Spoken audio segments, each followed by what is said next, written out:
Sir મોટા લોકોમાં તો દાંત સડી જાય ને નસમાં સડન ઉતરી જાય તો રૂટ કેનાલ તો કરીએ જ છે. નાના બાળકોમાં જો સડન થાય ને એવું કંઈક થાય તો એનો કંઈક ઓપ્શન શું છે?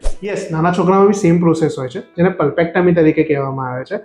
હવે બંને વસ્તુ સેમ જ છે કે જેમાં આપણે દાંતની નસની અંદર સડો જતો રહ્યો હોય તો આપણે દાંતની નસને સાફ કરતા હોઈએ છીએ, ફાઇલનો મદદ કરીએ, કાં તો નાના આપણે બ્રશ કહીએ એને એનાથી ક્લીન કરતા હોઈએ છીએ.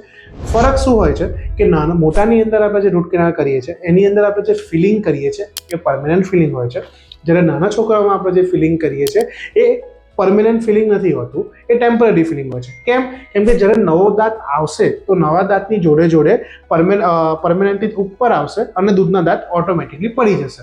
એટલે ઇનકેસ જે રીતે આપણે ફોર એક્ઝામ્પલ કોઈ ટ્રીટમેન્ટ નથી કરાવતા અને દાંત કેવી રીતે પડવાના છે, સેમ વસ્તુ રૂટ કેનાલ કરાયા પછી બી દાંત એ જ રીતે પડવાના છે. અને રૂટ કેનાલ કર્યા પછી ક્રાઉન કરવી બી જરૂરી છે, એટલે ફરી વખત ઇન્ફેક્શનના ચાન્સીસ ઓછા થઈ શકે. સો યસ, રૂટ કેનાલ આપણે મોટામાં અને નાનામાં બંનેમાં કરી શકીએ છીએ અને બંનેમાં સેફ છે.